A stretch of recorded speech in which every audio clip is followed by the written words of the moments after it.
Good afternoon, all. It's our immense pleasure to have with us Dr. V. Sejian, SARS Principal Scientist and in charge, Center of Climate Resilient Animal Adaptation Studies, ICAR National Institute of Animal Nutrition and Physiology, Bangalore. And the topic chosen by our esteemed guest is climate changes and livestock production, emerging concepts and technologies for sustenance. Sir, you are audible as well as visible, uh, Yes. uh, and your presentation is also visible. The session would be 1 hour long, and within that 1 hour, we would want to give 5 to 7 minutes at the end for the question answer session. Uh, Sir, you're audible as well as visible, and presentation is also visible. You can start by starting the slideshow and Okay. continue.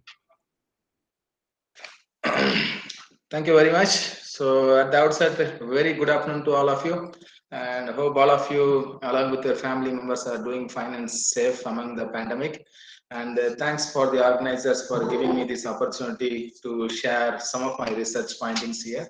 A special thanks to Dr. Rinku Sharma, my batch mate at Sorry IBR. to, yeah, Okay, so like this is the topic sorry to, given to me by the organizer, the climate change livestock production, emerging concepts and technologies for. good afternoon. Hello. Okay, so this is going to be my plan. Please go ahead, Rinku. Am I, You want to say something, Rinku, ma'am? am I audible, Dr. Martin? Yes, there is noise, background Yes, noise. I have introduced our esteemed guest. Yes, Rinku, Instead you of are audible. yeah, okay. Good afternoon, everyone. Actually, I joined this, I think, 2, 3 minutes late. So, I wanted to introduce the speaker. Have you introduced Dr. yeah, Martin you can already? further introduce our esteemed guest. Okay. So, very good afternoon to all of you once again. Today's speaker Dr. Veerasamy Sejian. So I'll give biography of Sejian. He's MDSc PhD. He's the principal scientist at ICR, National Institute of Animal Nutrition and Physiology, Bangalore. His area of research is climate change and production. Dr. Sejian is the team leader to the concept of multiple stresses in small research focuses on identifying molecular markers for different environmental stresses in small with the secondary focus agroecological zone specific and breeds. It has published peer-reviewed 9 2 6 or lead papers, 165 conference papers, and 19 technical manuals. So Dr. Sejian has published international Singa books in 34 and I-10 Index 95. Is above 4,000. Dr. Sejian, he did his first postdoctorate at the Ohio State University, USA, and his second postdoctoral fellowship was with the Endeavour Research Fellowship at the University of Queensland, Australia. And for his outstanding contribution in animal science, the ICAR has bestowed him with the prestigious Lal Bahadur Shastri Outstanding Young Scientist Award in 2012. Further, Career 360, an academic organization in India, had selected Dr. Sejian to be one of the top scientists in India under environmental sciences category during 2017-18. Dr. Sejian is also listed in the World Percent Scientists by Stanford University, USA, and he's also listed in the World Top 1 Scientist by PubMed, based on last 10 years of his publications in each field. Actually, there is a lot of background noise. Muted. So I think that's why the problem is there. In addition, Dr. Sejian is also serving editor in many journals like the Small Ruminant Research and Biometeorology. He has 1 patent to his credit, and he has guided 15 masters and 2 PhD students. And presently, he's collaborating with researchers from Australia, USA, France, Italy, and Brazil. So this is a brief biography of Dr. Sejian. Now I invite Sejian to present his presentation, which is the in the series of our 21 days training. The topic is climate change and livestock production, emerging concepts and technologies for sustenance. Dr. Sajian, please, and I Thank you, request everyone Rinku, for that nice introduction.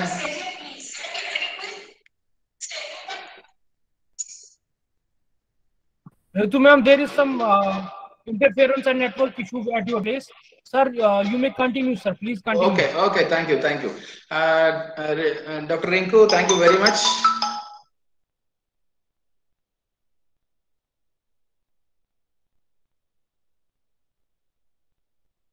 Dr. Rinku, thank you very much for that nice introduction. Before I actually start, I would like to place on record the sincere thanks to the organizers as well. Thank you very much, and I hope all of you are hearing me. And this is the topic of discussion going to be for today: climate change and livestock production, emerging concepts and technologies for sustenance. This is going to be my plan of talk today. I will talk a little bit about climate system and global climate change and consequences, climate change and concept of multiple stresses impacting livestock, and what all the advances that has taken place, especially in terms of THA index to quantify heat stress response, and advances in assessing the thermotolerance of livestock. And I'll talk a little bit about the goat as the ideal climate animal model from the future perspective. And also I'll talk elaborately, because that is what my current research, identifying agroecological zone specific breeds and rumen microbe associated adaptive potential through metagenomic approach and transcriptomics approach to elucidate the heat stress pathways, and identification of biomarkers for quantifying heat stress response. And I will talk a little bit on the technologies that are available for sustaining the livestock production with some conclusion and future perspective. I'm sure like yesterday I talked with Dr. Rinku also. I would run through my presentation from here. It is going to be for 1 hour, 10 minutes. I hope the audience won't mind that, but I promise that it is going to be a very attractive presentation for all of you. So maybe 10 to 15 minutes extra I may take. After that, I'll be prepared to take any number of questions. Okay, so this is what the climate change is all about. Next couple of slides are very important to understand why climate change is a buzzword around the globe, why we need to talk elaborately about the climate change. You can see that these are the events I'm going to project. I will brush through very fast. This is the European heat wave in 2013, which killed almost 35,000 people in an hour. And this is the devastating effect of Indian Ocean tsunami in 2004. Many would have not forgotten if there are South Indians. And this is the Russian heat wave in 2010, where you can see like a very severe heat stress being experienced in last 5 decades or so in 2010 in Russia. And this is the Thai flood in 2011. You know, like in certain part it is a drought, in certain part it is a flood, and in certain places earthquake. All these are interrelated to the climate change. And you can see this is the East African drought in 2011. You can see almost the barren land where there is no water available at all for the livestock. And you can see this is typhoon again at Philippines, which killed over 12,000 people in 2013. And you see the Uttarakhand flood in India in 2013. Many would have not forgotten these famous pictures, which can show the devastating effect of the climate change. And this is the effect of Nepal earthquake in 2015. And this is the Chennai flood in 2015 again. So you can see that in Chennai. And not very far behind in 2018, this is the devastating effect of Kerala flood. You can see I have picked some important aspects in and around of India, and you can see that it all had happened since 2000. So like that's where we segregate the world into a industrialized era. So like since 2000, that is why these are all the events that are happening, which has a direct linkage with the industrialization. Like this is the climate system as a whole, and you can see like these are the components of a climate system. If there is a miscoordination among these components, it may ultimately culminate in climate change. So these are among all these factors, the clouds and the greenhouse gases that are situated in the immediate atmosphere are very crucial. Why it is so? That is why we call famously the greenhouse gas effect. And you can see that I will just explain in a nutshell what is greenhouse effect. A greenhouse effect is nothing but from the sun, the solar radiation hits the earth. As an evolutionary adaptive mechanism, some amount of these rays that are coming towards the earth have to be reflected back into the atmosphere. Otherwise, the earth would have been a non-inhabitable place for any of the ecosystem because of the severity of the solar radiation. So as an evolutionary adaptation, this happens that some amount of these rays have to be reflected back into the atmosphere. What is that important? These clouds, I made a statement here, the clouds and the greenhouse gases are the important culprits. Why? Because they are in the immediate atmosphere, they trap these reflected rays and they re-emit back towards the earth, making the earth little warmer than usual. Usually it happens because of this additional heat load to the earth. That is what the famously called greenhouse gas effect. One should ask a question whether greenhouse gas is very essential. It is very, very essential. If there is no greenhouse gas effect, then no ecosystem would have survived on the earth. What happens is that the severity of the greenhouse gas effect as a result of the cloud and the greenhouse gases, they re-emit back towards the earth the more amount of solar radiation, making the earth a little warmer, where we are all feeling the pressure. Well, some of the fact about the climate change, you can see around 262 million people were found to be affected by the devastating effect of climate change since 2004. Quite alarmingly, 98% of such population are coming from the developing part of the world. That is primarily because we don't have a good preparatory system in place. And you see, like when I went to US, the first thing we look into the weather report at 10:32 a.m. there will be rain, there will be accurate rain. But then where in countries like India or other, for that matter, in the African subcontinent countries where the technologies are not taken at all, so like you should understand like this is not a feasibility. So that is the reason 98% of the affected population are from the developing part of the world. And also 300 million people were likely to go hunger every year as a result of reduction, particularly in the agriculture yield. So also World Health Organization predicts around 150,000 people are dying for human for every year for the devastating effect of the climate change. That is the reason the IPCC want everybody to sign the climate bill, which has happened in 2016 in Paris summit.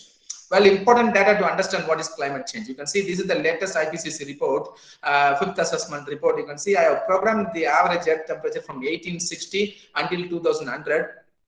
I have drawn a cutoff line at 2000 wherein I have explained some of the devastating effect have always happened after 2000. That's where we separate the world from the pre-industrialized era to industrialized era. You can see where we are currently now, the average earth temperature, you can see like from 1860 until 2000, the average earth temperature varied somewhere between 13.5 and 14.5. That's why I have drawn a rectangle here to show. This you cannot call it as a climate change because as a natural process, some year could be a wet year or a dry year, some could be a warm or a cold year. So this could be called as a climate variability. So one need to differentiate between climate change and climate variability. So these variation year to year can be programmed as a climate variability. But where we are presently here, IPCC projects by the end of this century, projection from 2000 to 2000, I mean 2100, you can see that IPCC projects to a range of around 2.6 to 4.8 degrees centigrade increase with a central estimate of around 3.7 degrees centigrade increase overall. See, last 15 years of rigorous animal experimentation, I can say that concretely, even an 1 degree centigrade increase in the upper critical temperature are extremely fatal for livestock survival.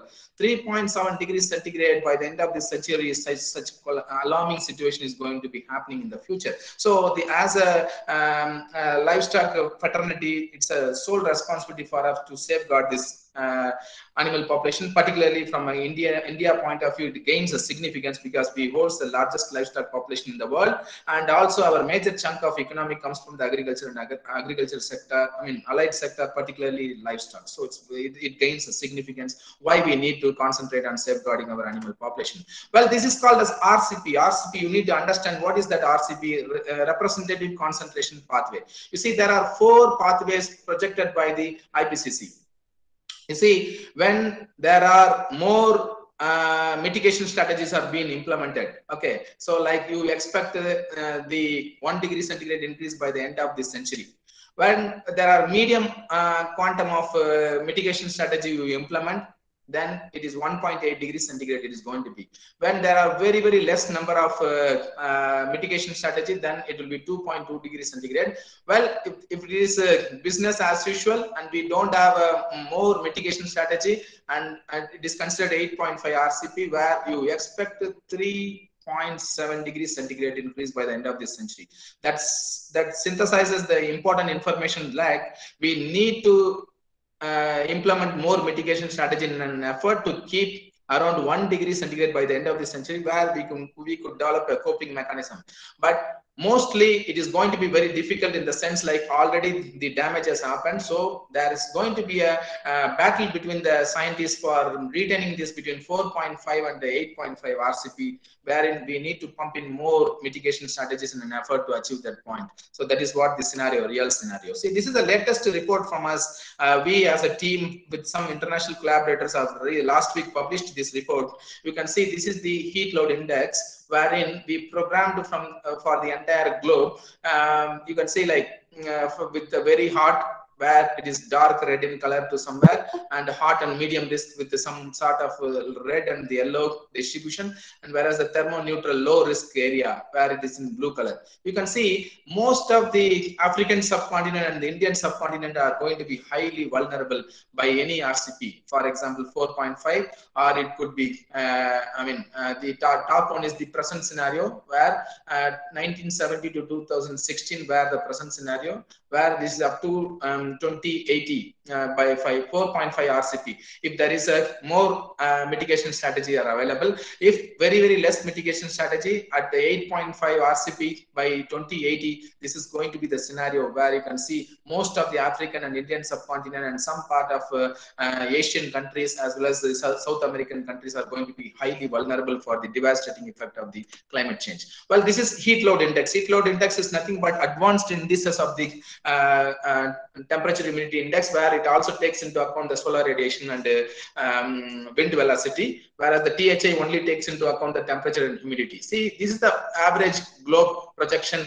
You can see from Asia, Africa, South America, North America, Oceania, and everywhere. You can see that the average, most of the African subcontinent and Indian subcontinent, some part of the Southeast Asian countries, you can see the distribution where the heat load index above 90 or 92 are considered extremely stressful. You can see that most of the Indian and African and South American countries as well as the Southeast Asian countries are going to be highly vulnerable for the devastating effect of the climate change.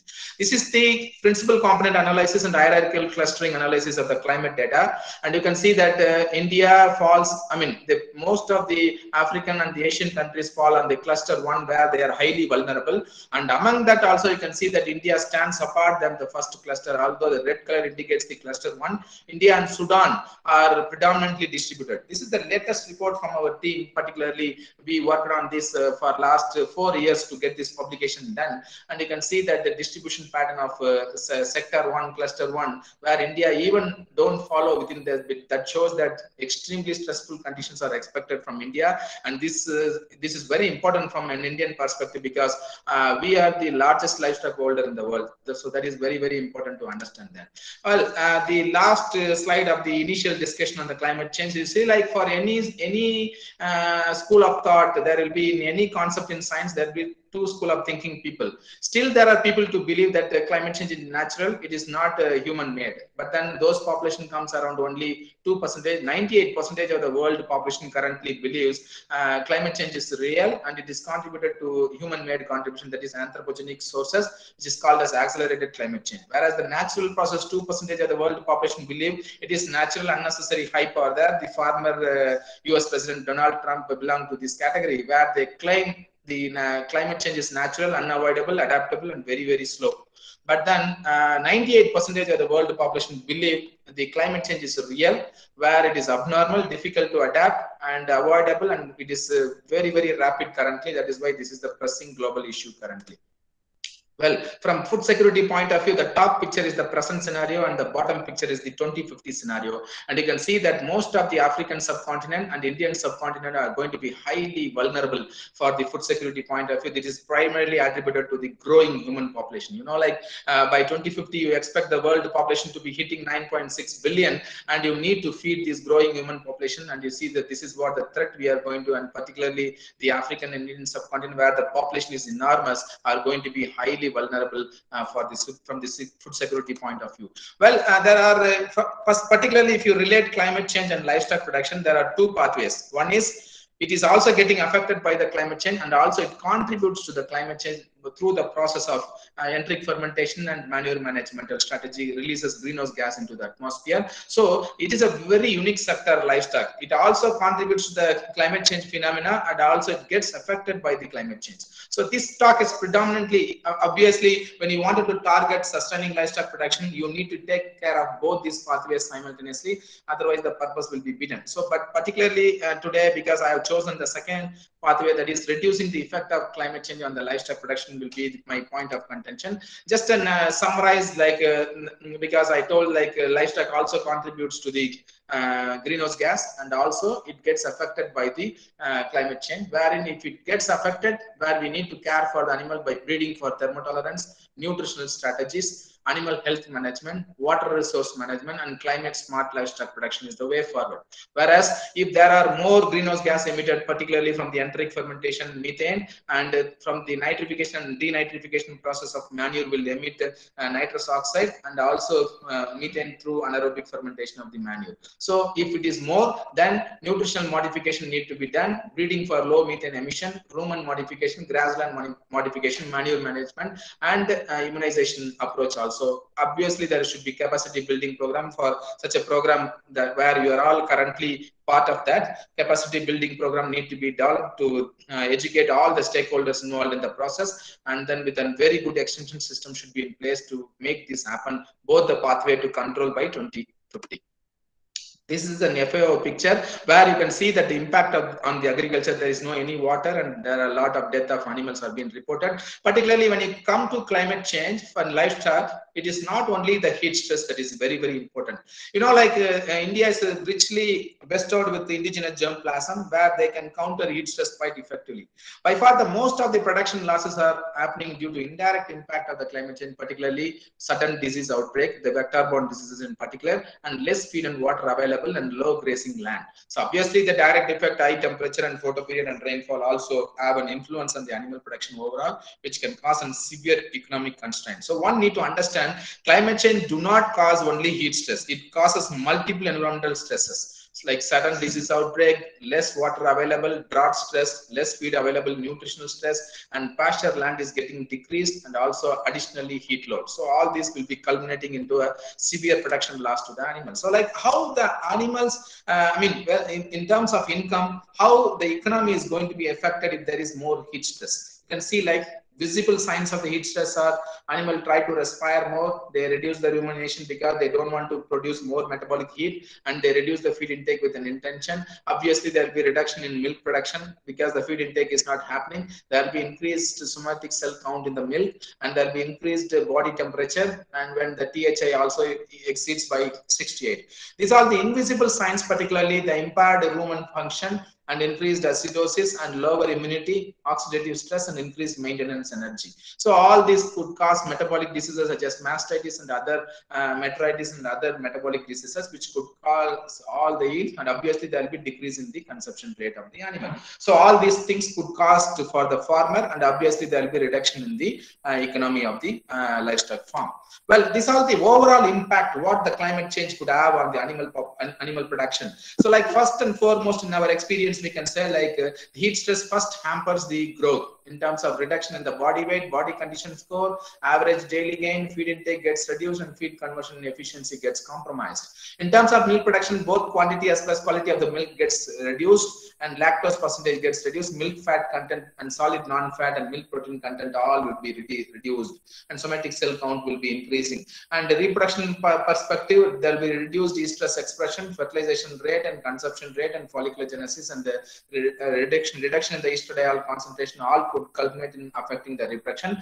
Milk production, because meat production, because it's very important, particularly from the small ruminant perspective, where our team is particularly working elaborately on the meat production, because the sheep and goat are predominantly reared for meat, and where you need to quantify the response in terms of meat production as well, where there is pre-slaughter weight and hard carcass weight, fat score and texture all will be reduced, and meat pH will be increasing, and there will be yield shock protein expression more as a result of muscular damage. And sudden disease outbreak, particularly the vector-borne diseases, trypanosomiasis, bovine viral diarrhea, Rift Valley fever, rinderpest, and thyroidosis are all very common diseases which has a linkage, particularly the vector-borne diseases have a multiplication of vectors can cause all these, and that has a direct linkage with the climate change. Well, how the reproduction, particularly the pictorial representation, the animal first and foremost strategies to adopt is that it will reduce the dry matter intake because it cannot produce more metabolic heat. So as a result, the animal will be, particularly the lactating animal will be in the negative energy balance. Heat stress can also directly act on the hypothalamus. This is a secondary pathway where via reduced dry matter intake, obviously the little amount of energy being consumed also will be devoted for life sustaining activities such as respiratory and cutaneous evaporatory cooling mechanism, because animal need to dissipate body heat. That is a biologically very costly process. So what is that happening? As a result, both these pathway can act on the hypothalamus and reduce the gonadotropin releasing hormone. At the anterior pituitary, there will be reduction in the LH as well as FSH production. Ultimately, at the ovarian level, there will be decreased estradiol secretion. The follicular dominance will be reduced and oocyte quality will be compromised, which can affect the estrus expression. The fertilization rate will be reduced and the embryo quality will be reduced and the embryo loss will be there. Ultimately, that will culminate in the reduction in the milk production. Well, this is whatever I have spoken about the impact, and it could be got in this review, particularly with the collaborators from internationally very reputed researchers. We have this, and this is the review which we published. This was the keynote address I have delivered in France in the year 2018, where I was the keynote speaker, where you could get all the details of how the detailed impact of heat stress on the animal production you can get. Very important slide for us to understand why in India need to be very, very, very careful. You can see the last couple of years, India still, in spite of the climate change or the heat stress, they maintain the milk production. Currently around 188 million tons India produces, which is quite effective. That is primarily because we are blessed with indigenous germplasm. See, like the predominant dairy breeds are Sahiwal, Gir, Sindhi, Tharparkar, Dangi and Nagari are very, very important breeds to be worried about. You see the distribution pattern of the milk, 51% buffalo milk and 4% goat and 20% indigenous cow and 25% crossbred cow. Report says that this 20% from the indigenous cow are intact. Only the reduction is reported in the crossbred animals because they are not able to cope up to the climatic stresses very effectively. But then when we are having a very rich germplasm, we have not taken advantage of that because Brazil, Australia and US are importing our indigenous milk animals and they are developing a heat resistant animal. For example, they have taken our Tharparkar, and then what it produces around 6 to 8 liters of milk per day in India. At Brazilian condition, it is producing around 22 to 24 liters of milk because they went for marker assisted genetic selection and then they have got the advantage of that. But then we did not concentrate much on the indigenous germplasm, rather we concentrated on importing the exotic animals and then going for the crossbreeding so that the production, we only concentrated, in the nutshell I can say, we only concentrated on the production trait, but we have neglected the adaptation trait, which is very vital, where we are paying rich prices now. So that is why India is coming about with strategy of a National Dairy Development Board, which is working towards meeting the 200 million ton requirement of 2021-22, which we are already on course to achieve that target because we have very good indigenous germplasm. So also one should understand that temperature increases affects productivity of crossbred cows over the year, not the indigenous animal. So we need to concentrate more on our indigenous germplasm. That is the message from this particular site, because we are largest milk producer in the world and we have enough economy oriented towards milk production. So this is again a recognition for our team, wherein FAO invites some of the people who really works very efficiently in a particular field, where in 2016 I have been invited by the FAO for contributing this particular chapter, impact of climate change and livestock productivity. Well, in terms of adaptation, how the animal tries to adapt when it is subjected to the heat stress, again two-way pathway, one direct acting on the hypothalamus and the other via reduced feed intake.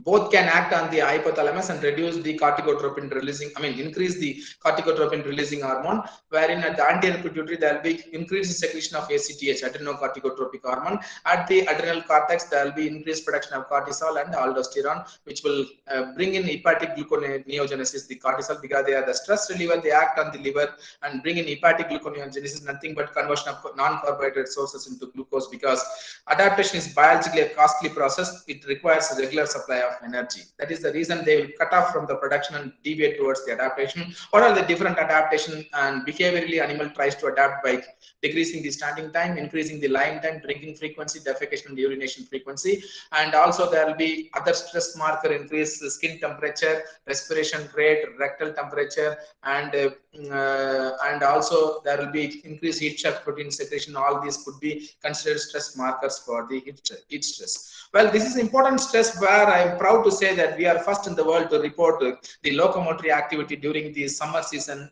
for the extensive system of rearing animals, walking to be the one important environmental stress associated with the climate change. And you can see that it's a privilege to share the publication with all of you. Effect of walking stress on the growth, physiological adaptability, and endocrine responses in malpara use in a semi-arid tropical environment. Well, this is something to do with the water stress. If at all there is a next world war, it is going to be on water, because there are already a lot of dispute among various states within the country. So like this is what you can see, that are almost barren land, which 4 district of Rajasthan, where I was working at Central Sheep and Wool Research Institute, we did this study. You can see that almost negligible quantity of water available for the grazing animal. Well, this all to tell that this is the mean I have explained about the nutritional stress, heat stress, feed and water non-availability, and walking stress. Well, if you're somebody, I can ask a question to tell that whether these stresses in the summer season occurs together or individually. The answer should be like, or in the summer season there will be heat stress, there will be less water available, there will be less water available, and also the grazing animal have to walk long distance in search of this limited pasture. So these are all happening. So till date, people have only concentrated on working on heat stress or anything like that, but then nobody have concentrated. We need to quantify the cumulative impact of all these stresses. So that is why the first concept I am proposing to the audience, that is the concept of multiple stresses impacting livestock production. Well, this is the pictorial representation of the concept, wherein the council have bestowed me with the Lal Bahadur Shastri Outstanding Young Scientist Award. Dr. Rinku was referring to. This was the concept I developed, for which I have been bestowed with that award by the ICR. See, this is a pictorial representation of what is happening in an animal body. This is a normal happening, wherein animal is blessed with some body reserve, and these are all growth, reproduction, milk, meat, and immunity are productive process, and basal functions are very vital for animal survival. What happens? The usual suspect, heat stress, especially for the indigenous animal. With the help of body reserve, they'll be able to cope up with that single stress quite effectively without compromising their production, because all the production will be remaining intact. Because but then when there are 2 or more stresses, I have explained there are multiple stresses that are happening simultaneously. For hypothetically, if you speak, there are more stresses, the body reserves are not sufficient. Animal have to compromise one of the productive function in the order in the merit of growth, reproduction, milk, meat, and immunity. This is what my experimental finding says. In the order it gets compromised, because animal don't try to compromise the basal function, because that is life sustaining activities, and otherwise animal will die. So if the heat stress prolongs or the multiple stresses prolong, finally all this production pathway will be compromised, and then animal will die. So this is what the hypothetical model we have developed, and we have got some incredible publication from this concept for multiple stress. I just brush through some couple of important parameters. You can see that heat stress percentage, all the 3 stresses, heat stress, nutritional stress, and walking stress, whereas combined stress should be understood as heat and nutritional stress. So individual heat stress and nutritional stress also. So you can see that percentage of heat stress significantly lower in the multiple stress group, and also the heat stress duration significantly lower in the multiple stress group. Heat stress cycle length significantly higher, because the animal comes back to the cyclicity very late, and because the progesterone remain in the circulation, and then they don't allow the animal to come to the circulation, because the metabolic clearance rate of progesterone will be prolonged. So the heat stress cycle length also will be prolonged. So this is the estradiol percentage, significantly lower in the multiple stress group, and progesterone, you can see that significantly higher. I already told that metabolic clearance rate will be reduced for the progesterone, so they remain in the circulation, and then they don't allow the luteal phase to be ending and then follicular phase to dominate. So that is what that is why the estrous cycle length generally projects. And this is the plasma cortisol. You can see that one would grossly argue with me, like in the multiple stress group, because the severity of stress is more, the animal should be able to mount a very good stress response. So the level of cortisol, which is the principal glucocorticoid, should be significantly higher. But then in the heat stress group, it is significantly higher. Why? It is because Here, the nutrition is not compromised. It is only the heat stress. But if the nutrition is compromised, the animal cannot produce more cortisol. So ultimately, they are the stress relieving hormone, and the animal will have to suffer. So this is what the beauty of this biology. How when the animal are coping up to the multiple stress concept. And you can see that thyroid hormone, multiple stress group, it will be significantly lower because the animal try to reduce the metabolic heat production, because already in the external environment, the heat stress is very severe. So they try to eat less and produce less metabolic heat, so the metabolic hormone both T4 and T3 will be reduced. You can see I'm just not showing like we have published more, just to show how our concept was agreed upon by several publishers like Springer, Elsevier, and Wiley publishers. So these are some of the incredible publication emerged from this concept, and we are first in the world also to establish such a concept. Moving to the second concept, advanced thermal indices. You can see the THI, I have already explained a little bit in the introductory slide that THI takes into account only the temperature and the humidity. It has a drawback because it do not take into account the other cardinal weather variables such as solar radiation and wind velocity. So that provoked the scientists to go for advanced thermal indices, because I already told that these are the 4 cardinal variables that should be included. So the THI has a drawback because it only takes into account the first 2 variables. So the Professor John Gauguin, with whom I did my postdoctorate at Australia at Queensland University, they have established a heat load index. In fact, that is what we have used in our initial slide, where we recently published a modeling approach, heat stress heat load index quantification for throughout the globe. And you can see that they use the black globe temperature thermometer reading, which takes into account both the temperature and the solar radiation, and also in the equation there will be wind velocity. Additionally, the accumulated heat load index AHLU also will give how many hours of duration the animals were under extremely severe heat stress. These are the 2 equations. When the ambient temperature is less than 22.2, this equation is used, and if it is above 22.2, this equation is used. You can see that wind velocity, wind speed, and also the temperature is a black globe thermometer reading, which takes into account the solar radiation, which eliminates the drawback of the THI index. When the cumulative score is 75, then you can claim the animals are experiencing extremely severe heat stress. So based on different duration in an hour, you can calculate how many hours per day the animals are subjected to extremely severe heat stress. Moving to the third concept, advances associated with assessing thermotolerance. You can see that these are all the various responses: behavioral response, physiological response, neuroendocrine response, blood biochemical response, metabolic response, and cellular adaptation, molecular adaptation, and morphological adaptation. These are the various responses the animals exhibit when they are subjected to adverse environmental condition, and you need to quantify them various. For example, the morphological: coat color, coat thickness, coat length, hair density, limb length, and the body size. And in terms of behavior, standing time, lying time, drinking frequency, feed intake, water intake, urinating frequency, defecating frequency, and rumination frequency. And physiological: respiration rate, rectal temperature, pulse rate, skin temperature, and sweating rate. And neuroendocrine: corticotropin releasing hormone, adrenocorticotropic hormone, antidiuretic hormone, cortisol, aldosterone, and catecholamines. And the blood biochemical response: glucose, cholesterol, total protein, albumin, globulin, triglycerides, heptaglobulin, and NEFA, non-esterified fatty acid, all are getting altered. And in terms of metabolic response, thyroid stimulating hormone, thyroxine, triiodothyronine, acid phosphatase, alkaline phosphatase, insulin, and glucagon.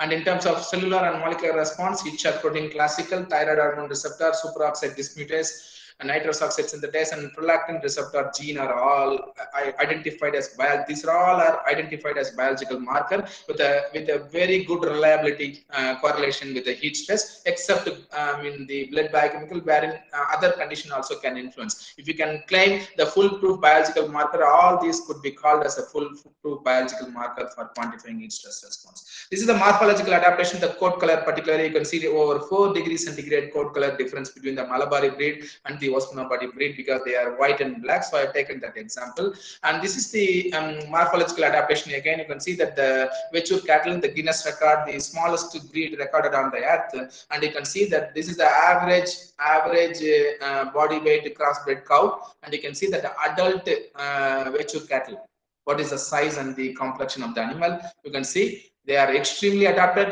low feed requirement per unit of milk production and less water requirement as well. So we have a collaborative effect with the Kerala Veterinary and Animal Sciences University, and we are establishing some important biological marker from this extremely adapted breed, probably for using in the marker assisted breeding program. This is the collaboration work with Mohammed, who is an assistant professor in genetics and breeding at the Kerala Veterinary and Animal Sciences University. And these are all physiological responses: respiration rate, rectal temperature, pulse rate, skin temperature. This is the infrared thermometer where you can use record the skin temperature, and this is the scrotum where the sweating rate measurement in the male animal. And this is the automated weather station. You can see like you need to have a good weather station because you need to program the THI or the heat load index. You need all the cardinal weather variables such as temperature, relative humidity, wind velocity, and solar radiation. And this is the advancement again, rumen temperature measurement, because we are only recording the rectal temperature. This is the advancement I've taken place wherein I got trained at Queensland University at Australia. You can see that the rumen gun, this is called as, where these are the bolus which comes with the unique identification number which works on RFID principle, and that will be inserted using the gun into the rumen, holding the tongue. It will go on sediment in the rumen. Throughout life, it will give you a signal every 5 minutes. You can record the rumen temperature. So this is a very advanced. We are also having at NINP this facility currently, and this is again infrared thermal imagers. You can see like you can program the surface temperature of the animal using this, and again we have this facility with us here at NINP. When someone of you are very interested, when you come for a physical training at NINP at some point, this will be demonstrated to all of you. You can see that using that we have IRT image, infrared thermal imaging. You can see that the eye temperature and forehead temperature are very crucial for adaptation regulation. So like you have to record and you can differentiate then accordingly. And also the surface temperature at shoulder, back, and the flank region you have to record. Just you capture the image and keep the cursor in each body part, the temperature it will show very automatically. And then this is the feet temperature, because particularly the 4 feet, very crucial for the grazing animal, because the temperature of the 4 feet will be an indicative of the very good adaptation potential, because they will be avoiding or preventing the solar radiation hitting them. So usually the adapted breed, the length of the leg will be very high, so the temperature of the front leg also is very crucial. This is moving on to the next concept, goat as the ideal climate resilient animal model. And most of my current research findings are on this, and we are making some greater inroad, particularly to propagate to the policymaker what are those indigenous breeds which could be. And you can see that this is a recent paper which I reviewed, particularly for the Nature Food, just a couple of months back. And you can see that this is a present scenario, and this is the future 2050 scenario, and this is the 2100 scenario. And you can see among all the livestock species, the pig and the poultry are going to be extremely vulnerable. This is nothing but the y-axis says the number of days the animals are going to experience heat stress by this duration. See, average length of consecutive days, the animal will be exposed to extremely severe heat stress. That is what the danger. So poultry and pig by currently also, by 2050 also, and by 2100 also, they are going to be highly vulnerable. Whereas you can see that goat and sheep, particularly the goat, if you can see, they are going to be the least affected livestock species. That is why we need to concentrate on the goat. If at all, we need to sustain the livestock production by 2100. Well, you can see that it is another pictorial representation with a collaboration with the Chile. We have brought this just last week. This paper got accepted, wherein I was also part of this paper, where you can see that for the dairy cattle and then pig and poultry and sheep and goat, you can see that goat is the least affected, level 1. Whereas the pig and the poultry, and to an extent the dairy cattle or the beef cattle, are also going to be affected by the level 4 to 5. Whereas the goat is the one which is going to be least affected by 2100. Well, this is the distribution of goat population. Particularly, you can see that mostly it is in the tropical countries, where it is going to be much affected. They are situated in these countries only the richest population, which means there is something. This is my own student. We have published just 2-3 days back. This paper got accepted, wherein we have reviewed this throughout the globe, and then we have projected that the tropical condition, goat is the ideal animal model, because they have been nothing. They are going to be getting affected by the end of this century. That is because They are better thermotolerant. They are having a unique feeding behavior, which I will explain in the next slide. They are better drought tolerant and potential to produce less methane per unit of feed consumed, and ability to survive on low pasture and better feed conversion efficiency as compared to the other species. High disease resistance, particularly in the tropical climate. I am not propagating this for the temperate climate. It is only for the tropical climate. And low investment for goat farming also. These are the advantages associated with the goat farming. That is the why they are considered as the ideal climate animal model. And I've spoken about a little bit on the feeding behavior. You can see that they can feed due to their browsing nature on the shaft of the tree even, and then they also have the capability to produce a drought tolerant variety of cactus, and also they can feed anything that comes around the way because of their browsing nature. This gives them a huge advantage over the other livestock species, particularly because they could survive ideally on any pasture. And also you can see a simple tree can give a shelter for around 7 to 8 goat quite easily in the grazing condition. That is also because shade seeking behavior, this is what they will be implementing during the grazing. And then a simple tree wherein one cattle also cannot be accommodated, 7, 8 goats can be accommodated very easily for the shade seeking behavior.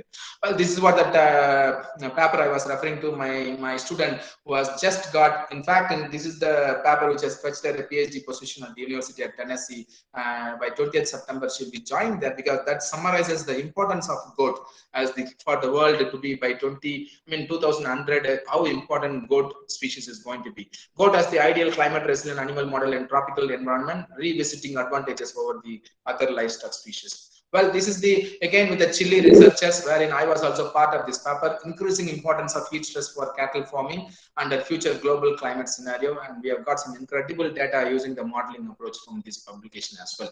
And moving on to the next concept, identification of agroecological zone specific breed. We know that goat are very, very ideal climate animal model. We also should choose whether a particular, because most of them are indigenous, we know they are all extremely adapted, whether they have the ability to produce optimally in a particular environment, that need to be judged as well. So that has provoked us to conduct various series of study in our laboratory, where we have Osnabadi, Malabari and Salem Black. We have brought from different part to the Karnataka, and the Osnabadi is the native to the location, and Malabari is from Kerala, and Salem Black is from Tamil Nadu. You can see that respiration rate. Although all the three heat stress group produced more respiration rate, but still the level of increase was significantly lower in Salem Black breed as compared to the Osnabadi and Malabari. Likewise, the rectal temperature also significantly lower in the Salem Black breed as compared to that of the Osnabadi and Malabari. Whereas cortisol, the principal stress relieving hormone, significantly lower in the Salem Black breed, whereas as compared to that of Malabari. And this is the HSP70 expression pattern in the muscle. You can see again the similar pattern like respiration rate, significantly higher expression in Osnabadi heat stress group and Malabari heat stress group, whereas significantly, although it is significantly higher, it is much lower than the other two breed, the expression pattern projecting that they are ideal climate resilient breed Salem Black. And this is the peripheral blood mononuclear cell HSP70. You can see almost negligible importance between the heat and the heat stress group and the control group in the Salem Black, whereas in other two breed it's significantly, I mean to say that it is an extremely adapted breed in Salem Black in the southern India. That summarized as that, because we have worked on 80 odd variable, due to the paucity of time, I have just picked some important slides to show to the audience. We have identified that sustaining livestock production in the changing climate scenario requires efforts to identify best indigenous breed to survive in different agroecological zones, and the significantly lower respiration rate, rectal temperature and HSP70 gene expression in the Salem Black heat stress group animals are compared to Osnabadi and Malabari heat stress group point towards the better resilient capacity of Salem Black breed as compared to other two breed. Therefore, promoting the Salem Black breed among the local farmer may prove beneficial in ensuring their livelihoods. For example, Karnataka farmer is rearing predominantly Osnabadi. When Salem Black was brought to Karnataka and they are outpowering the Osnabadi, why the farmer of Karnataka should rear Osnabadi? Why not he can rear Salem Black and get a better dividend for the input cost is investing? That is what the question I am leaving it to the audience to the answer. So these are these breeds we have screened, agroecological zone specific breed. Kodiadu breed, Malabari, Osnabadi, Salem Black, Kanniadu, Nandi Durga breed, and Vidri breed. These are the 7 breeds, except Attapadi from Kerala, which is the 8th breed, indigenous breed in southern India. We have screened all the breed and we have come about with a projection like Kodiadu stands apart and delivers than the other breeds. And Kanniadu breed and the Vidri breed. Kanniadu and Vidri breed are also showing greater promise.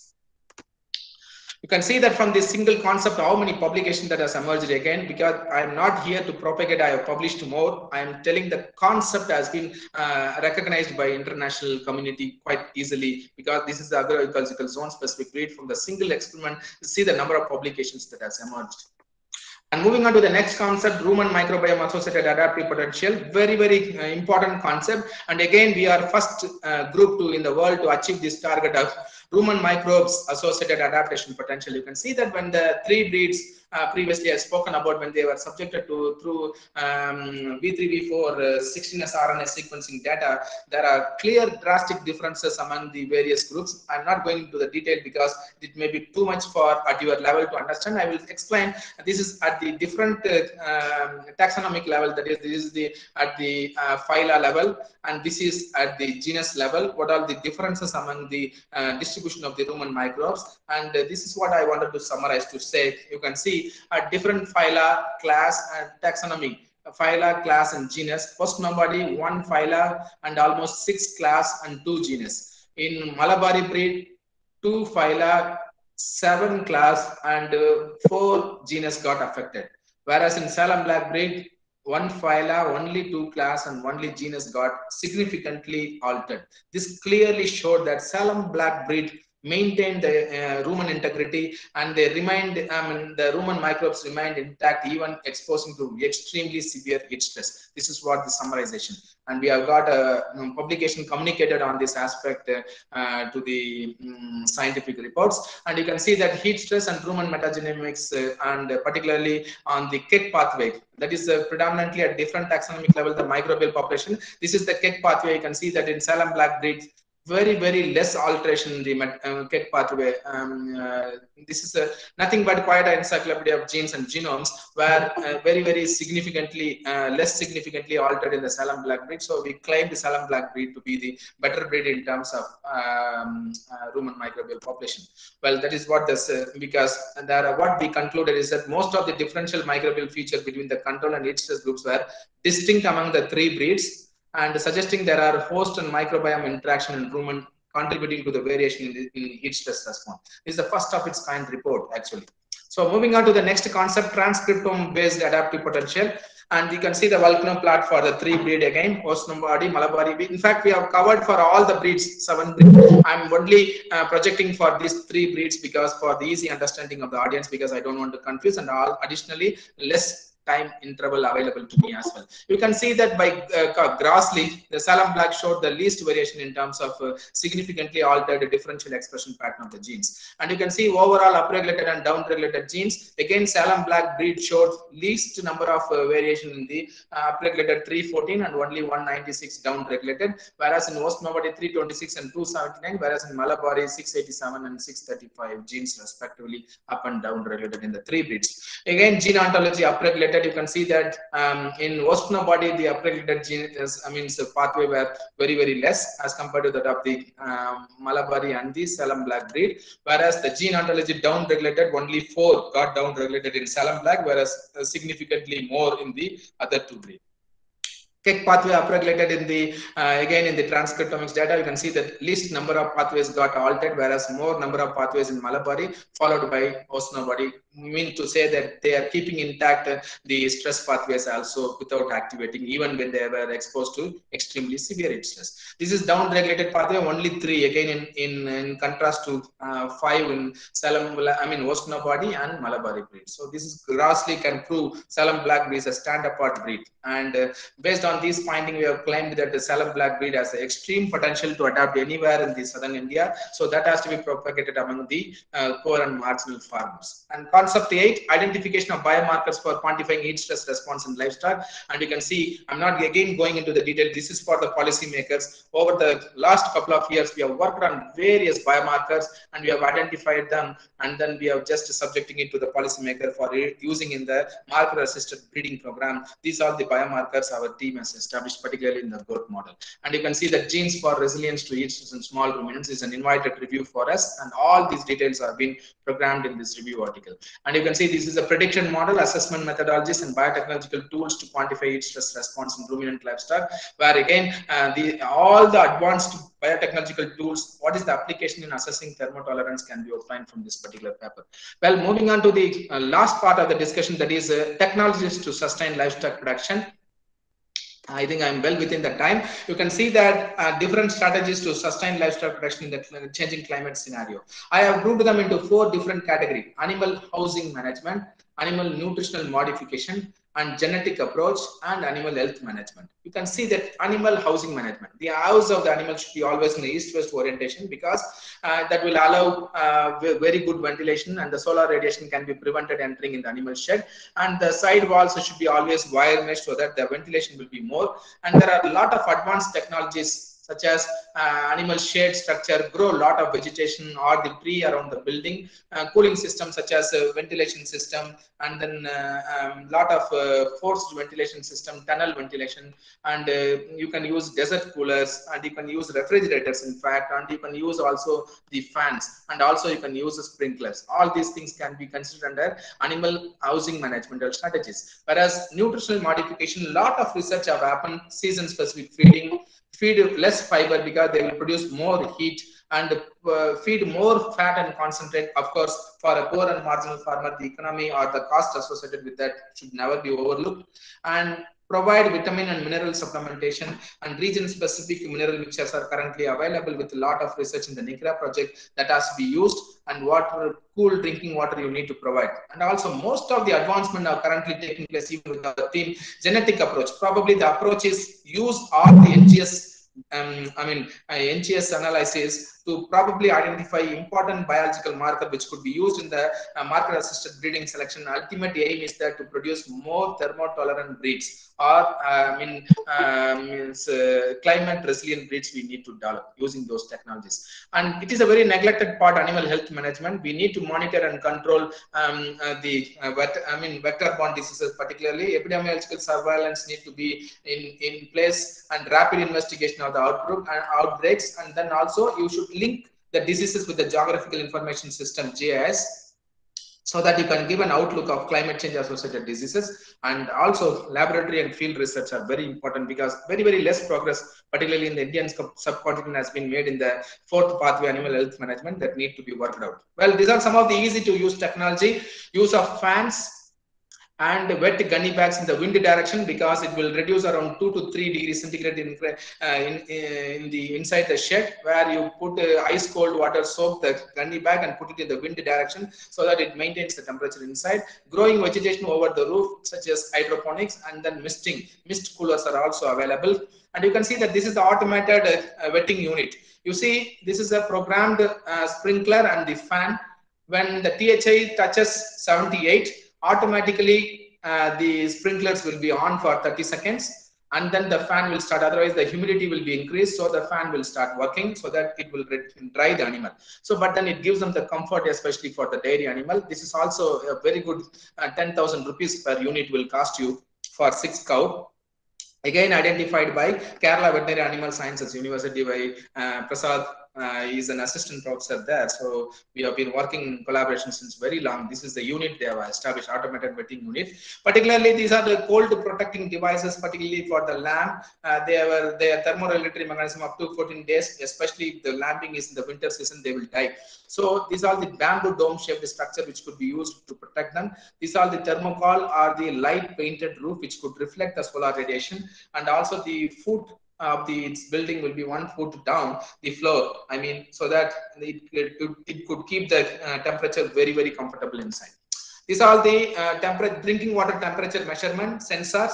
You put them in the water trough, and then monitor at the RFID based laptops. You can monitor the temperature. Animals, each stressed animal prefer to ingest lot of cool drinking water. So when the temperature of the water trough increases, based on the sensor you can identify and pump in more cold water so that the animal would prefer to ingest large volume of cold water. And this is the progesterone impregnated intravaginal device. CSWRI, Central Sheep and Wool Research Institute, manufactures this. They are very, very effective for all the species, cutting across cattle, sheep, buffalo, goat, mithun, yak. For it as a success story. You can contact head of the department physiology division at CSWRI. You will be able to procure it. It costs around 7 rupees 50 paise, particularly in the summer season. You can use them for synchronizing the easters, particularly in a large flock. These are lighting management to improve cattle production, artificial light. So the Pacilum is a German-based company which manufactures natural light that is happening during the normal external grazing condition. Pacilum is the company which luminous light. They could be normal incandescent bulb can be replaced with a luminous light that provides them the natural atmosphere for animal breeding and milk production. And this is the concept 10, integrated farming, last part of the discussion. Means when particularly climate change scenario, the farmers need to be, particularly our Honorable Prime Minister speaks about doubling the farmers' income. So even if one enterprise fails, other enterprises should be on. So in that way, it is very, very important that the farmer need to be propagated accordingly. So this is an important unit again with the collaboration with the Kerala Veterinary Animal Sciences University. You can see that innovative integrated model with the goat, rabbit, poultry and fodder production. You can see this all the unit all put together. In terms of individually, you can see Azolla tank, layer unit, grower unit poultry and rabbit unit, and also 6 goat can be reared using this, and also you can cultivate hydroponics. Very, very effectively disseminated in the among the poor and marginal farmers of the state. So it costs about 1.7 lakh, but it is giving them huge opportunity. Even if one enterprise fails, the other enterprise can come in handy. So in that way, they were able to. There are several such examples in India available, particularly on the integrated models. So like climate smart agriculture, this is what it is all about. So that could be the final solution for the farmer, because during the summer season, any one enterprises can give them the rich dividend for the input cost they will be making. Well, take home message for all of you. When you have to feed during the summer season, proper balanced nutrition of 60:40, that is roughage and concentrate. Split feeding, increase the frequency of feeding. 6 times a day is preferable. Don't feed them twice a day. Feed them twice, means 6 times a day, including the nocturnal feeding. Mineral mixture and antioxidant need to be implemented, and provide them cool drinking water. Place the feed and waterers in the shed at the cool places or shaded place, so that the water or feed do not get warm. The animal don't prefer to take warm or warm feed and water. And paint the roof with white color so that it will reflect the solar radiation. Avoid handling of the animal during peak sunshine period, because better to be anything you want to weigh the animal or any animal managemental strategy should be implemented in the early morning hours. And morning and late evening hour, prevent them from grazing during the midday, and providing optimum feed with additional supplementation during the winter to protect them from the cold, and constructing proper shed with all requirements to meet the climate demands, and most importantly, promote the native track or the indigenous breeds. Well, adaptation strategy. What is the adaptation strategy from a policy maker to improve livestock production? Breeding strategy, probably to develop the more thermotolerant or climate resilient breeds, and strengthen the meteorological services, particularly because I already told that the early warning system and the meteorological services need to be tackled, because they will provide for the farmer. Even there are several states which send some via SMS the weather predictions, so that the farmer can take a precautionary whether to set the animal for a grazing or not. So a lot of advancements such type will need to be happening still, strengthening the meteorological service and the early warning system, so that the farmer can protect their animals very effectively. And water resource management, because already I showed a couple of pictures where there are negligible water for the animal consumption, so they need to be tackled, and effective water resource management and disease surveillance measure. I told that very, very negligible efforts are being happening, linking it with the climate change, so more efforts are needed. And women are better managers of the livestock as per FAO, so we have to propagate more livestock farming among the women, and strengthening the extension service, which is very vital because we have several technologies in the lab, but then that has to be taken to the land. So the extension system, strengthening the extension system plays a very, very crucial part in this, and most importantly, capacity building for all the stakeholders involved in the climate change adaptation research. So this is very vital for any program to be very successful. Well, I would like to conclude my talk by saying research aiming at improving livestock production under the changing climate scenario must invariably target countering multiple stresses rather than single stress. Sustaining livestock production in the changing climate scenario must target on improving the production efficiency through strategical intervention and shelter managemental strategies to augment livestock production. Various advances associated with assessing thermotolerance helps to identify climate resilient breeds. Metagenomic and transcriptomic approach provides scope for identifying climate resilience in livestock accurately, and the efforts are also needed to identify more indigenous climate resilient livestock breeds which have the ability to survive in different agroecological zones, so that you can call it them a pan-India breed which could be propagated cutting across any agroecological zone, such breed which has the potential to survive in any agroecological zone and adapt and produce optimally. So these are the future perspectives. Some of the future projections, like where we can concentrate on more to sustain livestock production. We have to develop more advanced thermal indices, and also we need to strengthen the agro advisory services for the farmer. And nutrigenomics particularly means we need to develop a better animal model for consuming less feed and producing optimally. And rumen metagenomics particularly plays an important role for imparting adaptation potential. So more intensified shotgun metagenomics approach used, we can quantify at functional level what are the changes that are happening at the rumen microbial functional level using shotgun metagenomic sequencing. So that type of research need to be, so that to identify a better climate resilient breed. And also there are a lot of research currently with our team going on where we are using bisulfite sequencing to quantify epigenetic changes, but particularly there is DNA methylation pattern and histone molecule modification text space, which we claim them to be the epigenetic changes, because we do to study the generation interval from generation to generation, how the animal obtain these adaptive potential need to be studied, so that more productive markers can be identified, and advanced biological marker more need to be identified, particularly for helping the policy makers for redefining the breeding program. And immunization approach, that is less methane production through vaccine approach, we need to work on, which is very challenging, but then and not impossible. So we need to work more on in the future. Most importantly, the integrated farming, that is climate smart livestock production, need to be practiced, particularly so that even if one enterprises fail, the other enterprises may come handy for the animals. Well, this is the future we are projecting based on our research findings, like the future animal breeding program in India. If at all we need to sustain the livestock production by 2100, we need to go for a new breeding program rather than the cross breeding, where we have concentrated only on the production trait. If at all we need to sustain the production, we need to have traits pertaining to production, adaptation, and low methane emission. So this will take care of to produce animals which can naturally adapt, produce optimally, and they can emit less methane per unit of feed consumed. This is what, as a researcher, I am projecting to the audience, the future, or the policymakers, the future program need to be. Well, a proud moment to share with all of you. 2 years back, I have installed this facility at NINP, National Institute of Animal Nutrition Physiology, Center for Climate Resilient Animal Adaptation Study, where I am sitting here. We have got a state-of-the-art facility, climate chamber, first of its kind in Asia. In fact, even Australia, where I have visited, the US also, they don't have this type of, because I have incorporated all the advantages of defining a very good climate chamber. You can see that towards my left, you can see that the first picture, wherein there is a thermoneutral zone chamber. Because when you want to do marker assisted selection study, we need to have a thermoneutral zone. In India, even in the summer season, if you keep the animal in the shed, it will be 37 to 38 degrees centigrade.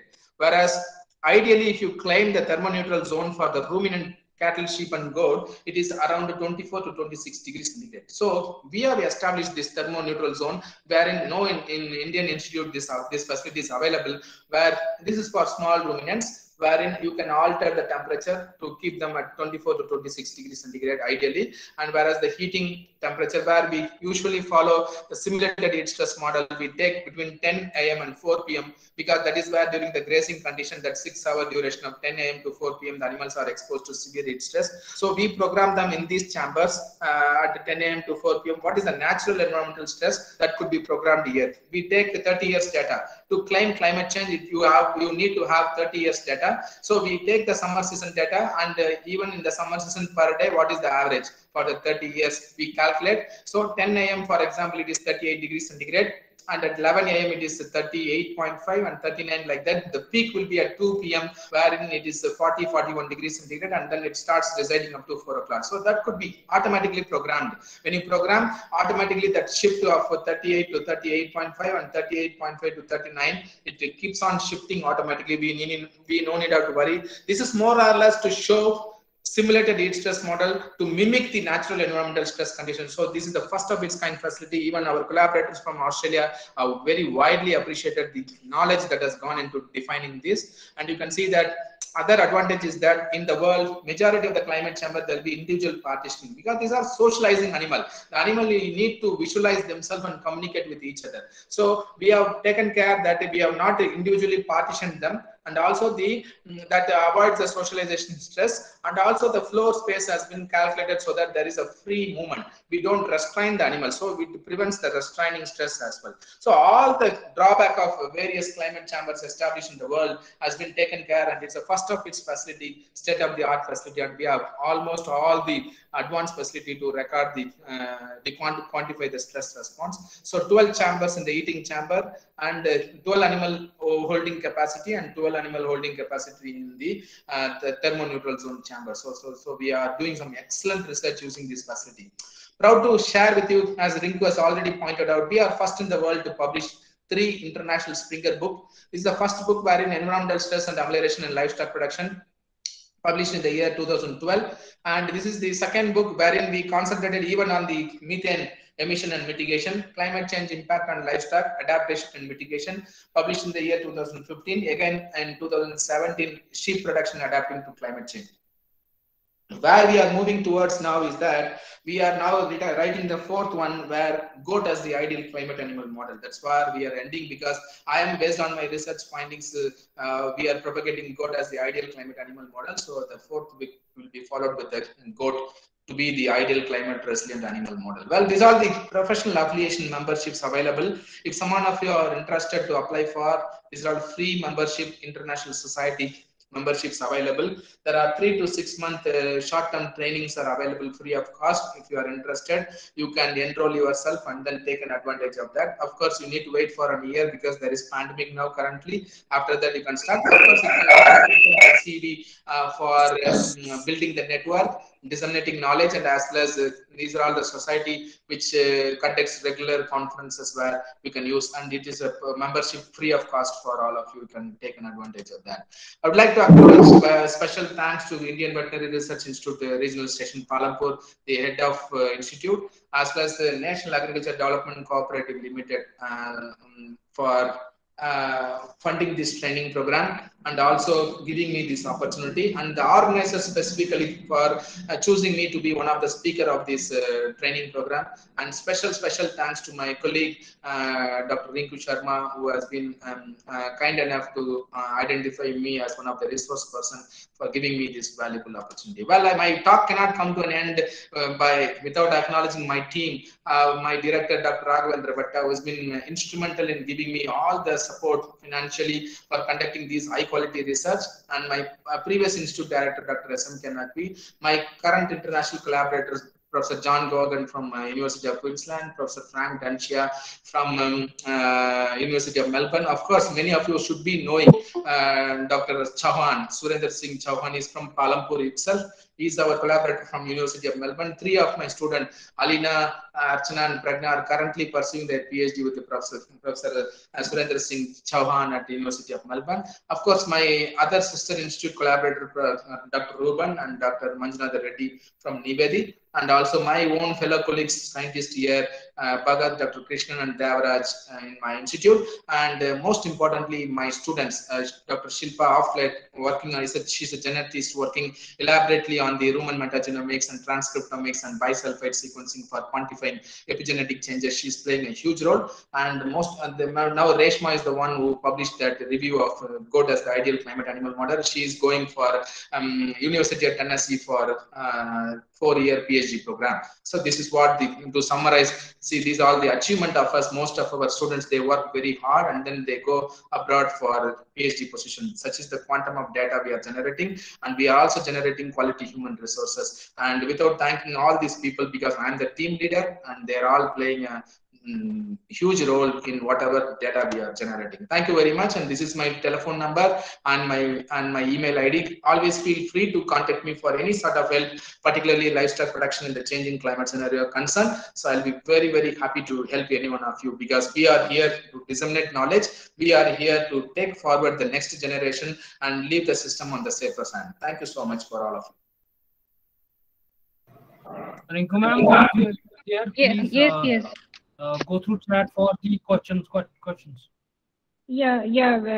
Dr. Sejan, thank you very much. And before presenting the vote of thanks, there are a couple of questions in the chat box. So I think we'll take up them first. Yes. The first question is about the breeds. It is, what is Kani Adu and Kodi Adu? Kodi Adu. Yeah. Okay, so these are all the indigenous breeds recognized by National Bureau of Animal Genetic Resources. So these are from the extreme Tamil Nadu Tirunelveli district. They are having excellent adaptive potential, and but then no research data. In fact, whatever the study we are doing, or the first time report, especially these are all meat breeds. So we are screening them for the meat production, and we are screening them for the growth. We are screening them for their adaptation, and also their reproduction ability, and also for their locomotory activity also. So these are all exclusive study. We have almost all the quantum of data we have generated from all these 7 southern India breed. We have 8, only one we need to cover from Attapadi breed from Kerala. Otherwise, rest all the breed in southern India we have covered, and we have told that this is the Kodi Adu is the best breed among these 7 to be propagated to the poor and marginal farmer. And in the preliminary study, we have identified Salem Black. Definitely, the Kodi Adu breed have surpassed in terms of rumen microbes as well as the transcriptomics approach. Kodi Adu breed have surpassed even the Salem Black breed. So we are propagating Kodi Adu breed to be the ideal breed, which have the ability to survive in multiple locations in the southern India, so that could be disseminated to the farmer.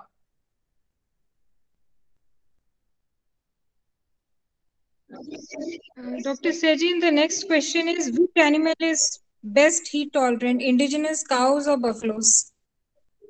That I have already answered, I think, in my presentation. If you see the milk production, 20% comes from the indigenous animal, and 25% comes from the crossbred animal.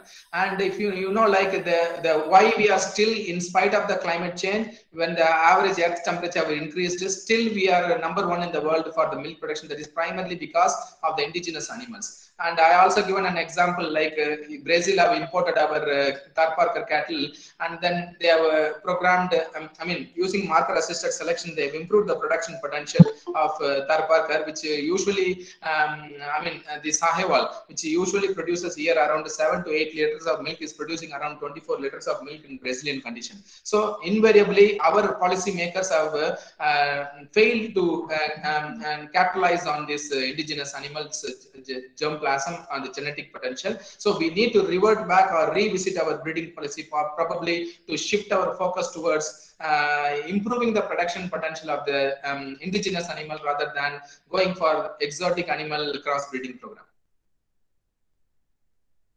Okay, Dr. Sejan, the next question Dr. Pavan is asking, can we record the body temperature of sheep and goat using non-contact thermometer, like for COVID we are using? Yes, we can use. We are using that, in fact, because I told that infrared thermometers we are using, and in fact we are also having thermal sensors. We are having here. I don't have a photograph to show. Like there are thermal sensor available where neck collar, you can put it on the neck of the animal so that they cannot meddle with that. It will be very rounded around the neck. So there are sensors based you can record, and even for the large animals, even for the small ruminants, we are having for the cattle the rumen bolus, that you insert them in the rumen. That also through RFID methodology in the laboratory, every 5 minutes you can record their body temperature. There are a lot of advancement are happening particularly, and very well said that because it's a pandemic, everybody will be knowing the infrared thermometer all are using to record. So that also can be used to record the body temperature of the animal. Okay, and Dr. Jagdish is asking, what was the reason for not taking any local goat breed from Karnataka to compare the adaptation performance in Karnataka? Yes, we did, because Osmanabadi is a native origin of entire track of Karnataka till Andhra Pradesh. You should not take it as it is a breed of Andhra Pradesh Osmanabadi. It also have half of the track the coastal areas of Karnataka. So that is why we have chosen, because if you can see, I think I can go back and show the Nandi Durga and the Bidri breed are the typical breeds now for the Karnataka breed. So like if you go and check in the internet, Nandi Durga and Bidri, and they are typical breeds of the Karnataka. So like that is what I would like to say here. So like you cannot say like we have not covered. We have almost covered 3 different breeds for that purpose. Okay. So like. Okay, Dr. Sajan, yeah. And next, Dr. Pavan is asking what are the most feasible indicators or tests of heat stress at field level? Yes, that's a good question. So there's shade seeking behavior. So like you can see like if an animal is adapted, it won't mind. It will go on grazing. If the animal is seeking the shade, you can very well identify they are sensitive to the heat stress. So that is the reason they are going for and taking the rest. And also you can see using an infrared thermal imager non-invasive methodology, you can record the directly, you can record the body temperature without touching the animal. Also there are other methodologies now we ourselves have established from the hair cortisol. You can estimate the cortisol from the hair, and also you can estimate from the feces and urine the cortisol level. These are all non-invasive methodology which could work practically, and also you can carry a infrared thermal imaging facility where we are using to program the surface temperature from a very far distance. You take a picture and you can know like a surface, based on the surface temperature, you can easily identify that which are the breeds which are very much comfortable with, like easily you can identify such cows. Okay. Dr. Mahamudar is asking, what is your suggestion about goat breed for northeastern Himalayan region? Means there's a very good question. I cannot answer that because now only I have completed southern India. I need to move forward to the northern Indian and then northeast and then probably for the Himalayan region. So long way for us. Probably we will answer in next 4 years in the NICRA project. We got a NICRA project now wherein we are screening most of the Indian breed. Almost we wanted to select all the registered indigenous breeds of goat. And probably the idea is to, before I retire, I want to propagate that one pan-India breed, which could be disseminated cutting across any agroecological zone. You cannot tell that until you tested the potential of the Kodiadu breed to the Himalayan region. Well, they may also have the potential to survive there. So you need to really do such multi-location trials and identify, and probably a way forward for us to answer. That is a very good question we are taking, and we should be able to answer that question in the next couple of years. Thank you. Yeah, okay. Dr. Sajan, the next question is from Dr. Tukeshwar. He's asking how identification of stress markers in animal body will be helpful to improve productivity. I did not get the question. What is the question? How identification of stress markers in the animal body will be helpful to improve productivity. Yeah, that may not be possible. Only that you will be able to identify an adapted animal, but then you need to identify markers similarly in the same animal for the production. For example, growth hormone receptor, insulin like growth factor 1, okay, and then thyroid hormone receptor. These are all having direct correlation for the production potential of the animal.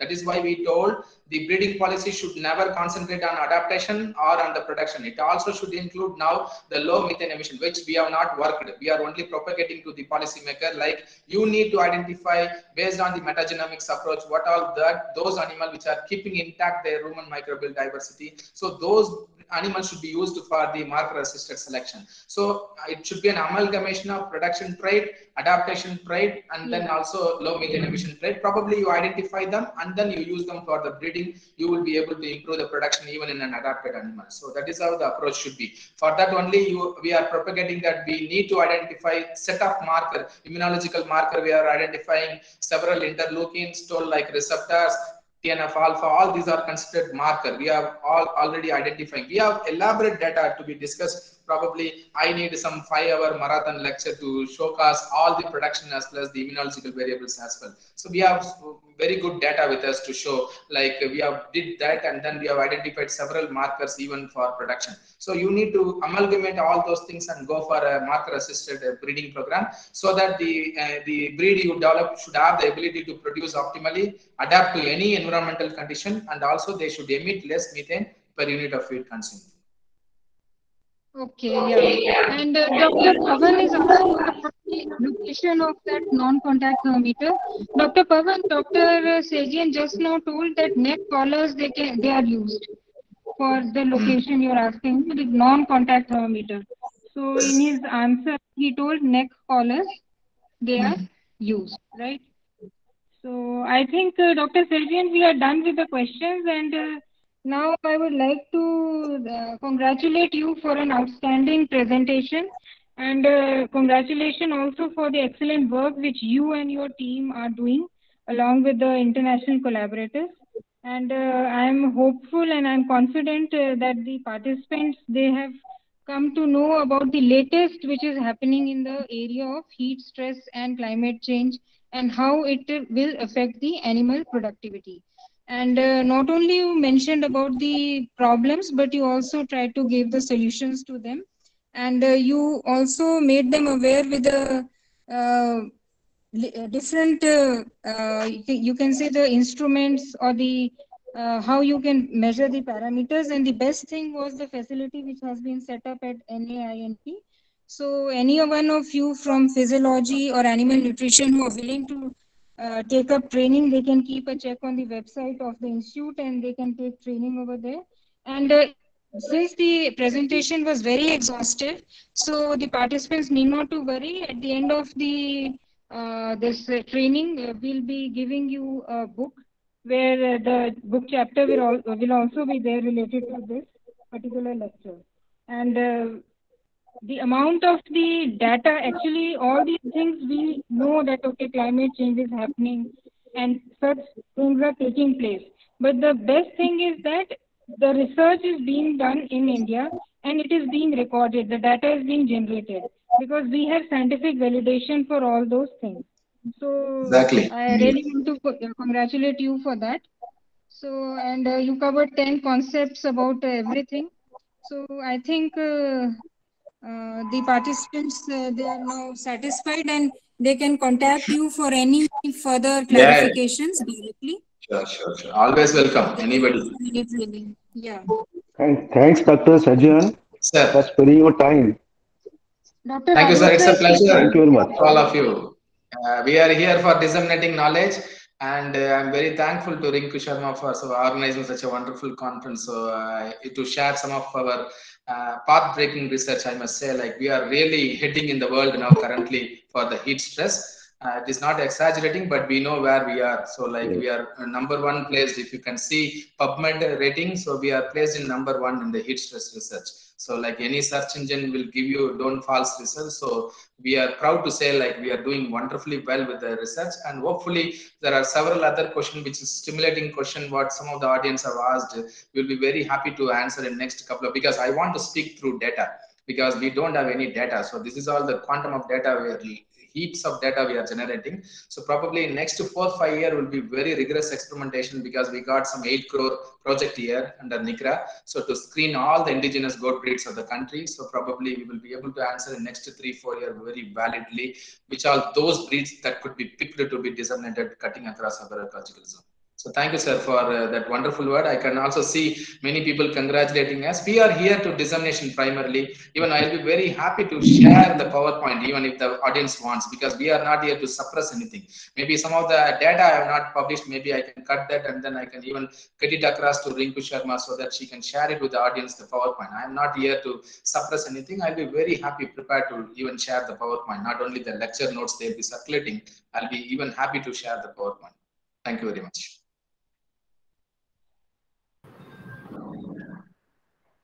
Thank you. Thank you, everyone. Yeah, if you can share the PPT as a PDF or after extracting the data, we'll make it part of the YouTube video itself. Sure, I'll do that. Thank you, everyone, for joining. Thanks a lot. Let's meet tomorrow at 11. Thank you very much, Dr. 11:30. Thank you very much. Thank you, Rinku. Thank you.